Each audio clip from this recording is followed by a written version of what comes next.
নামাজে একই রাকাতে সূরা ফাতিহা পড়ার পর 3 বার সূরা ইখলাস পড়া যাবে কিনা? খুবই দরকারি একটা প্রশ্ন। সূরা ইখলাস কোরআনের এমন একটা সূরা, যেই সূরা শুধুমাত্র আমাদের আল্লাহর কথা বলা আছে। এই সূরাতে অন্য কোনো সাবজেক্ট নাই। এই সূরায় শুধু কার আলোচনা আছে?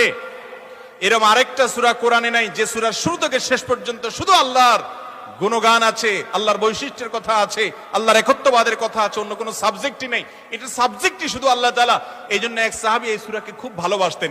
তিনি মানুষের ইমামতি করতে গিয়ে সূরা ফাতিহার পরে অন্য যা পড়েন না পড়েন সাথে সূরা ইখলাস অবশ্যই পড়তেন। দুইজন সাহাবীর জীবনে এরকম ঘটনা পাওয়া যায়। একজন সম্ভবত মসজিদে কুবার বা এরকম কোন মসজিদের ইমাম ছিলেন, আরেকজন জিহাদের ময়দানে এই কাজ করতেন।